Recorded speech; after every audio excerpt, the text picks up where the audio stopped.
Pegunungan Prawoto. Dan perjalanan rombongan Jakatingkir pun sampai juga di Pegunungan Prawoto. Walau agak terlambat dikarenakan mereka memilih jalur sepi dengan menerobos hutan belukar demi menghindari kecurigaan orang banyak, pada akhirnya mereka tiba juga. Dengan bantuan gerilyawan anak buah dari Arya Bawaraksa, Jakatingkir bisa bertemu dengan Bu Andanu, pemimpin gerilyawan yang bermukim di sekitar Pegunungan Prawoto. Jumlah personil anak buah Kebu Andanu ternyata cukup banyak juga. Dengan bantuan mereka yang sudah cukup hafal dengan medan Pegunungan Prawoto, apa yang akan direncanakan Jakatingkir akan bisa dijalankan dengan mudah. Jakatingkir dan Kebu Andanu segera merundingkan rencana secara matang. Setelah kesepakatan dicapai, Jakatingkir menjanjikan kelak apabila dia berhasil menduduki takhta Demak dan berhasil mendirikan kerajaan baru, Kebu Andanu akan diberikan wilayah otonomi khusus di daerah Pegunungan Prawoto dan sekitarnya. Kebu Andanu dijanjikan akan diangkat sebagai penguasa setingkat adipati atau raja bawahan. Untuk sementara waktu, Jakatingkir beserta rombongan beristirahat beberapa hari di pusat hunian para gerilyawan yang dipimpin oleh Kebu Andanu. Jakatingkir menanti hari yang tepat untuk menjalankan rencananya. Dan pada hari yang ditentukan, gerilyawan gabungan ini bergerak menduduki tempat-tempat yang sudah direncanakan. Tempat-tempat yang mendekati posisi pesanggrahan di mana Sultan Trenggono berada. Dengan ditemani Ki Mas Monco, Jakatingkir menyamar sebagai seorang tukang rumput. Mereka berdua lebih mendekat ke pusat pesanggrahan. Jakatingkir ingin lebih memastikan dengan mata kepala sendiri bahwa Sultan Trenggono memang benar-benar berdiam di sana. Selain itu, Jakatingkir juga tengah mencari target beberapa orang prajurit pengawal Sultan yang sama-sama saling kenal dengan dirinya. Dari hasil pengamatan Jakatingkir, dia bisa memastikan bahwa Sultan Trenggono memang berdiam di sana. Jakatingkir yakin setelah mengamati seharian kondisi dan situasi pesanggrahan. Sebagai mantan lurah prajurit pengawal Sultan, Jakatingkir tahu bahwa memang Raja Demak itu sedang berada di pesanggrahan Pegunungan Prawoto. Pada malam harinya kembali Jakatingkir ditemani Ki Mas Monco dan beberapa gerilyawan pilihan mendekati lokasi pesanggrahan. Jakatingkir tengah mengincar beberapa orang prajurit yang jaga, yaitu prajurit pengawal Sultan yang dikenalinya. Setelah mendapatkan sasaran yang tepat, ditambah dengan situasi yang dirasa cukup memadai, Ki Mas Monco dan Jakatingkir menyergap dua orang prajurit yang sudah diincar semenjak sore.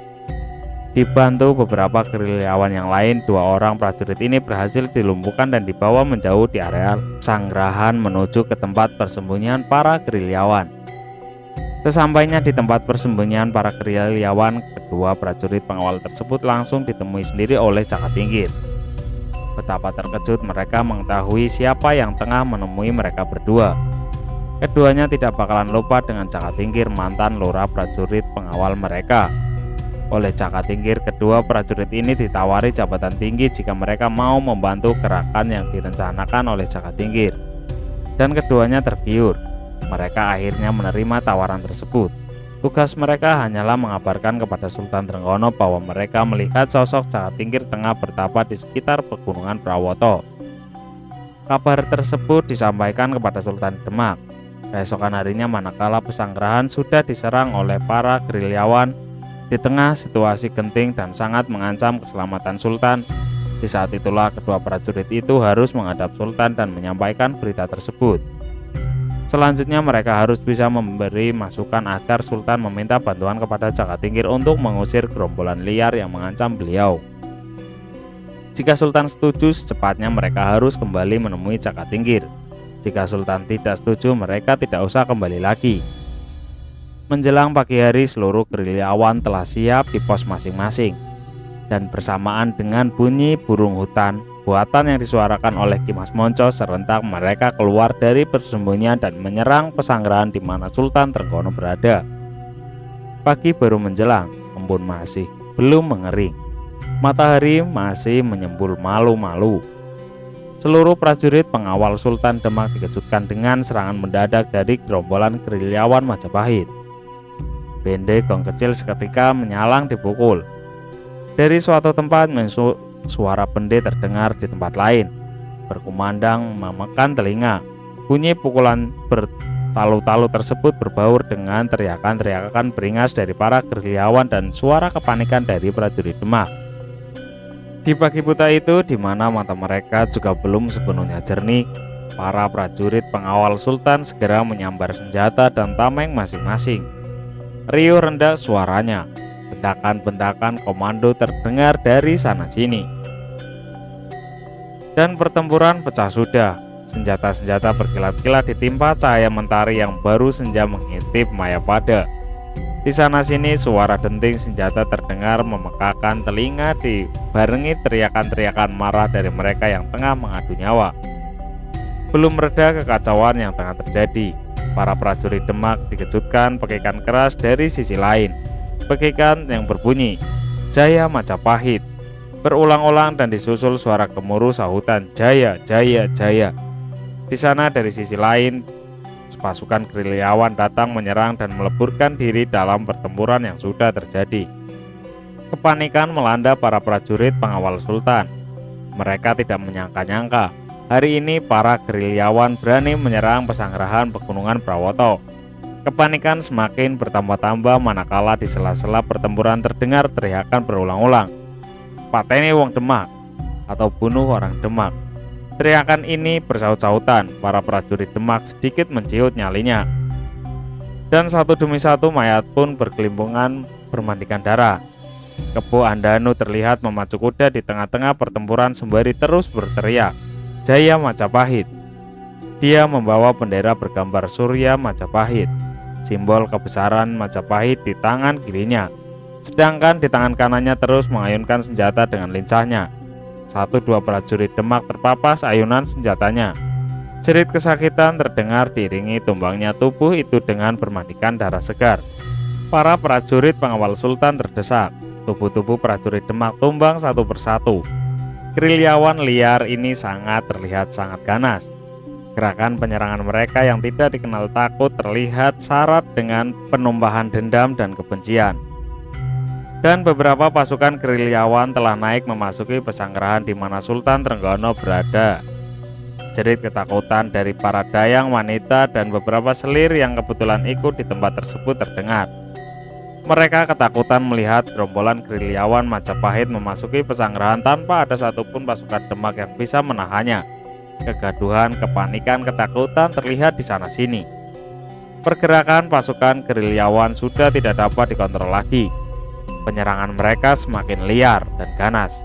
Melihat situasi seperti itu, Jaka Tingkir segera memerintahkan dua orang prajurit Demak yang semalam diculiknya untuk segera menjalankan tugas. Kedua prajurit ini langsung bergerak menyusup, mencari jalan aman menuju pesanggerahan. Sebuah tanda khusus yang mereka kenakan di leher membuat para gerilyawan yang kebetulan melihat mereka segera memberikan jalan.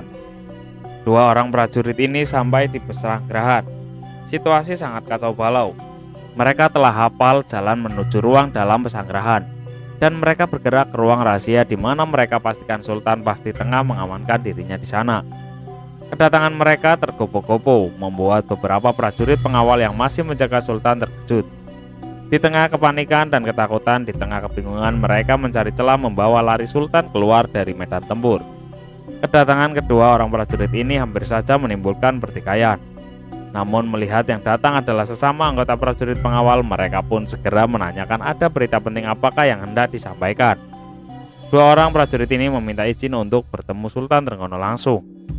Dalam suasana mencekam, para prajurit yang menjaga Sultan mengantarkan dua orang suruhan menemui Sultan Trenggono. Di dalam bilik, nampak Sultan Trenggono berdiri tegang sembari menggenggam keris. Melihat kedatangan dua orang prajurit tersebut, Sultan langsung menyambut dan menanyakan apa yang hendak mereka sampaikan. Tanpa menunggu waktu lama, dua orang prajurit ini langsung mengabarkan bahwa mereka melihat Jaka Tingkir. Jaka Tingkir tengah berada di sekitar Pegunungan Prawoto. Dia tengah menjalankan tapa brata. Jika Sultan berkenan, Jaka Tingkir mau turun tangan saat ini juga. Dalam kondisi panik, Sultan Trenggono tidak bisa berpikir panjang lagi. Beliau langsung memerintahkan dua prajurit ini untuk menemui Jaka Tingkir. Sultan Trenggono memerintahkan Jaka Tingkir mengatasi kekacauan dan Sultan akan mengampuni segala kesalahannya. Kedua prajurit ini bergegas mohon undur. Keduanya segera keluar dari pesanggerahan, kembali menemui Caka Tingkir. Mendengar Sultan Trenggono panik dan meminta bantuannya, Caka Tingkir, Ki Mas Manca, Ki Mas Wila, dan Ki Mas Wuragil segera bergerak. Ki Mas Manca segera memperdengarkan suara burung hutan tiruan bersaut-sautan. Disusul kemudian suara serupa terdengar, suara yang dibuat oleh para gerilyawan yang lain begitu mendengar suara burung hutan tiruan yang diperdengarkan oleh Ki Mas Manca. Jika suara ini terdengar, maka menandakan bahwasanya Caka Tingkir sudah waktunya tampil ke medan laga. Namun seharusnya begitu mendengar isyarat suara yang dibunyikan beberapa gerilyawan dari garis belakang, Kebo Andanu harus memberikan isyarat penghentian setengah penyerangan dengan menurunkan bendera Surya Majapahit. Hanya pemimpin gerilyawan anak buah Arya Baureksa saja yang melakukannya. Gerakan penyerangan setengah terhenti dari sisi lain. Beberapa gerilyawan baris depan berbalik arah mundur perlahan bergelombang, namun tidak dengan pasukan yang dipimpin oleh Kebo Andanu. Mereka terus merangsuk maju. Mereka tidak melihat bendera Surya Majapahit tengah di Kebo Andanu diturunkan. Situasi yang tidak terduga ini membuat beberapa gerilyawan kebingungan, dan Caka Tingkir pun melihat itu. Kebo Andanu tidak menuruti perintahnya. Kebo Andanu tidak menjalankan rencana yang telah disepakati, dan gerakan pasukan Kebo Andanu telah merambah pesanggerahan. Beberapa bangunan pesanggerahan telah dibakar. Caka Tingkir cepat bertindak. Dia mengambil seekor kuda dan cepat naik ke atas pelana. Kuda langsung digebrak nyalang, langsung melaju ke garis depan. Ki Mas Manca, Ki Wila, dan Ki Wuragil tidak tinggal diam. Mereka segera menggebrak kuda masing-masing menyusul Caka Tingkir. Melihat kedatangan 4 penunggang kuda yang menerobos medan pertempuran, dan yang paling depan terlihat ada Caka Tingkir, Kebo Andanu tidak menggubris. Bendera Surya Majapahit kini semakin diangkat tinggi-tinggi. Caka Tingkir bertindak cepat. Dia memacu kuda mendekati Kebo Andanu. Manakala jarak mereka sudah teramat dekat, Caka Tingkir langsung melompat dari atas kudanya menubruk tubuh Kebo Andanu. Karuan saja, Kebo Andanu jatuh terguling tertimpa tubuh Caka Tingkir. Bendera Surya Majapahit terlempar dari genggamannya. Cepat bendera itu diraih Caka Tingkir telah dilemparkan ke arah Ki Mas Manca yang tengah memacu kudanya ke arahnya. Ki Mas Manca sigap menerima lemparan tersebut. Dengan terus memacu kuda ke garis paling depan diiringi Ki Mas Wila dan Ki Mas Wuragil, Ki Mas Manca mengangkat tinggi-tinggi bendera Surya Majapahit. Lantas digerakkannya turun sambil berteriak, "Mundur!" Mendengar teriakan komando Ki Mas Manca dan melihat bendera Surya Majapahit di tangan bergerak turun, beberapa pemimpin gerilyawan yang membawa bendera serupa segera melakukan hal yang sama dan berteriak, "Mundur! Mundur!" Gerakan berangsek maju dari anak buah Kebo Andanu segera tertahan. Kini perlahan mereka mundur ke belakang bergelombang. Beberapa prajurit Demak yang hampir kehilangan nyawa bersyukur manakala para gerilyawan itu seketika mundur ke belakang. Di lain tempat, Kebo Andanu tengah berhadapan dengan Caka Tingkir. "Paman, mengapa tidak mengikuti rencana semula?" Suara Caka Tingkir tertahan. Jarak mereka teramat dekat, cukup untuk didengar oleh Kebo Andanu. Kebo Andanu mendengus, matanya berkilat-kilat. "Kehormatan bagiku membunuh keturunan patah itu dengan tanganku, Raden." Suara Kebo Andanu terdengar bergetar menahan amarah. Caka Tingkir mendesis, "Pasukan Demak dalam jumlah besar sebentar lagi datang. Percuma hanya membunuh sultannya. Sultan baru akan datang, segera diangkat menggantikan. Ikuti rencana semula, Paman. Tahta Demak bisa kita rebut dari dalam." Namun Kebo Andanu tidak mau mendengar. Kini dia malah menaiki kudanya menghunus keris dan berkata, "Bunuhlah aku, Raden. Hanya dengan cara itu Raden bisa menghentikan aku memenggal kepala Trenggono." Kuda digebrak, sesaat meringkik, lantas berlari ke arah pesanggerahan. Caka Tingkir tidak tinggal diam. Dia berlari menghampiri kudanya dan segera menyusul Kebo Andanu. Aksi kejar-kejaran terlihat jelas karena pertempuran perlahan mulai mereda. Seluruh yang hadir menyaksikan itu semua. Para gerilyawan menduga-duga apa yang tengah terjadi, dan pada akhirnya mereka masing-masing bisa menyimpulkan bahwa Kebo Andanu telah melanggar rencana semula. Di pihak pasukan Demak, beberapa prajurit senior bisa melihat dengan jelas dan mengenali bahwa sosok penunggang kuda yang tengah mengejar pemimpin gerilyawan itu tak lain adalah Caka Tingkir, mantan lurah prajurit pengawal Sultan. Berbagai dugaan merebak di benak mereka, namun aksi kejar-kejaran yang tengah berlangsung lebih menyita perhatian mereka. Dan kembali Jakatingkir lebih tangkas memapas laju kuda Kepu Andanu. Kuda Jakatingkir mendahului laju Kepu Andanu dan dengan berani bergerak melintang di depannya. Karuan kuda Kepu Andanu terkejut dan sigap berlari memutar. Kedua kuda berlari berputar-putar arah, lantas bertemu berhadapan. Kedua melonjak-lonjak sesaat, mendengus-dengus. Jakatingkir dan Kepu Andanu kini kembali berhadapan. "Hentikan paman." Kepu Andanu tersenyum anyir. Dia menggeleng. "Membunuh Trenggono atau mati di tangan pewaris tahta Majapahit adalah kehormatan bagiku," nyaring suara Kepu Andanu. Hampir semua orang mendengar suaranya. Kini baik pasukan Demak maupun gerilyawan mendadak terkesiap diam. Hanya ringikan-ringikan kuda sesekali terdengar di sana-sini. Mereka yang hadir menantikan dengan tegang apa yang bakal terjadi. Dan kembali Kepu Andanu memutar kudanya. Jakatingkir sigap. Dia menubruk Kepu Andanu sekali lagi. Keduanya terguling-guling di tanah, dan keduanya pun cepat bangkit berdiri. Kepu Andanu beringas. Dia tusukkan keris ke tubuh Jakatingkir. Jakatingkir menghindar. Jakatingkir tetap bersikeras mengingatkan Kepu Andanu. Namun serangan Kepu Andanu semakin ganas. Pertempuran terjadi. Disaksikan oleh para prajurit Demak dan para gerilyawan. Dua sosok harimau Majapahit itu kini tengah bertempur satu lawan satu. Belum lama pertempuran terjadi, suasana tegang tiba-tiba dipecahkan oleh suara hentakan kendang dan alunan gamelan. Suara irama pertempuran. Bunyi itu berasal dari arah pendopo Pesanggerahan. Seluruh yang hadir melihat di sana. Sultan Trenggono tampak tengah berdiri menyaksikan duel maut dua harimau Majapahit. Sultanlah yang telah memerintahkan beberapa pengrawit keraton yang juga ikut serta dalam rombongan Sultan di Pegunungan Prawoto untuk membunyikan gamelan bernada perang. Bunyi gamelan mengiringi adu kesaktian Jakatingkir dan Kepu Andanu. Kendang menghentak-hentak menyalang, indah didengar, seiring gerakan dua orang yang tengah mengadu nyawa. Hentakan kendang dibarengi teriakan daripada prajurit Demak. Para gerilyawan diam di tempat masing-masing. Mereka tidak mengira situasi berubah secepat itu. Namun mereka tidak bisa berbuat apa-apa. Semua hanya bisa mengamati dengan dada berdebar. Dua orang yang tengah bertempur adalah para pemimpin mereka. Namun tidak demikian pihak pasukan Demak. Setiap kali Jakatingkir menyarankan serangan, kendang dipukul keras, dan teriakan para prajurit mengiringinya. Di suatu saat, manakala posisi keduanya merapat, Jakatingkir menggeram. "Hentikan!" Kepu Andanu mendengus. "Bunuh aku, Raden, atau aku akan memenggal kepala Trenggono." Dan pertempuran itu berjalan alot. Masing-masing sangat tangguh dan terampil bermain keris. Namun di suatu ketika, keris Jakatingkir berhasil melukai lambung Kepu Andanu. Kendang menghentak, gemuruh suara prajurit menambahnya. Kepu Andanu semakin nekat. Dan di suatu saat ketika Jakatingkir telah berhasil membalikkan serangan keris Kepu Andanu, ujung keris meluncur tak terarah lagi mengarah ke dada sang pemimpin gerilyawan. Jakatingkir kaget tetapi terlambat. Keris menancap dalam, tepat di dada Kepu Andanu. Kepu Andanu menggeram, darah memancur dari dadanya. Sesaat dia hendak bergerak ke depan, namun tubuhnya luruh, dia jatuh terduduk. Tangan kirinya mendekap dada yang telah basah oleh darah segar. Tangan kanannya yang tengah memegang keris diangkat tinggi-tinggi. Kepu Andanu berteriak, "Jaya Majapahit!"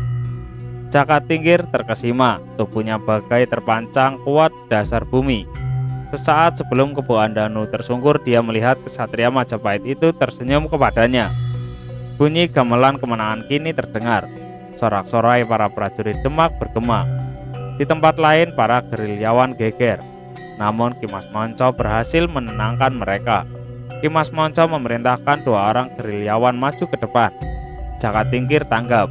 Dia membiarkan dua orang gerilyawan itu membawa jenazah Kepu Andanu. Jakatingkir sempat berkata lirih, cukup didengar dua orang gerilyawan. Lakukan upacara kematian yang layak. Dan Ki Mas Monco memerintahkan seluruh gerilyawan meninggalkan Pesanggerahan Pegunungan Prawoto itu saat itu juga. Adipati Pajang. Banyak spekulasi merebak di kalangan istana Demak akibat peristiwa tersebut. Namun bagaimana juga Jakatingkir terbukti berhasil menyelamatkan nyawa Sultan Trenggono.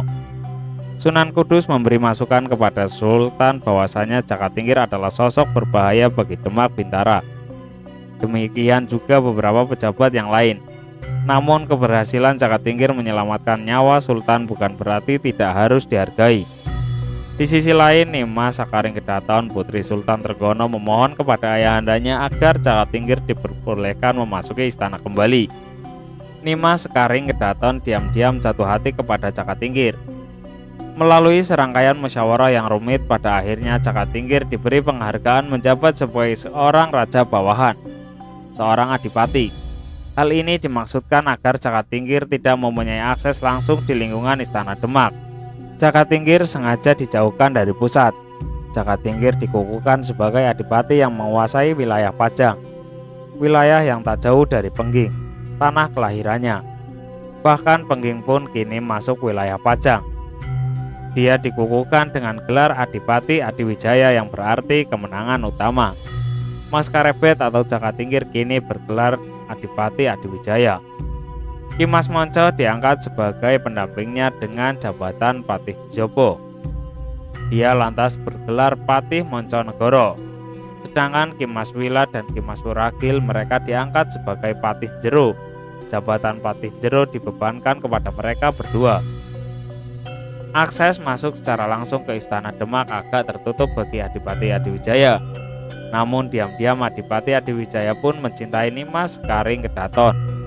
Hubungan diam-diam di antara mereka ini memang sudah jauh-jauh hari terjalin. Atas saran Ki Mas Monco atau Patih Monconegoro, Adipati Adiwijaya meminang Nimas Sakaringkedaton. Selain atas dasar cinta, Nimas Sakaringkedaton bisa dijadikan akses untuk masuk ke dalam istana Demak. Pinangan pun dilayangkan Adipati Adiwijaya ke hadapan Sultan Trenggono. Sultan Trenggono sedikit keberatan, namun Nimas Sakaringkedaton mengancam akan bunuh diri jika pinangan Jakatingkir ditolak. Maka Sultan Trenggono terpaksa menerima pinangan tersebut. Akhirnya Adipati Wijaya berhasil memperistri Nimas Sakaringkedaton. Hubungan ini sangat ditentang oleh Sunan Kudus. Sunan Kudus menyarankan kepada Sultan Trenggono agar menutup akses masuk ke istana bagi Nimas Sakaringkedaton. Nimas Sakaringkedaton dicap telah murtad karena memilih suami beragama kafir. Jakatingkir berkuasa di Kadipaten Pajang. Beberapa gerilyawan Majapahit dia masukkan ke dalam angkatan bersenjata Pajang. Bahkan keturunan Ki Ageng Selo, yaitu Ki Ageng Pamanahan pun diterima mengabdi sebagai anggota pasukan Pajang. Kekuatan Siwa Buddha dan Islam Abangan diam-diam menyatu di bawah Panji Pajang. Diam-diam pula Sunan Kudus membaca situasi tersebut. Pajang tidak boleh dibiarkan. Sunan Kudus kembali menggalang kekuatan militer yang khusus untuk sepenuhnya berada di bawah kendalinya. Pusat kekuatan militer gemblengan Sunan Kudus ini berada di Kadipaten Jipang Panolan. Putra Pangeran Suryawijaya, Arya Penangsang yang masih muda digemblengnya luar dalam. Arya Penangsang dikaderkan kelak untuk merebut tahta Demak lebih dahulu sebelum pihak Pajang berhasil menguasainya. Dua kekuatan militer saling berseberangan berkembang di kalangan angkatan bersenjata Demak. Dan dua kekuatan ini kelak akan berhadapan dalam perang mengerikan yang berdarah-darah.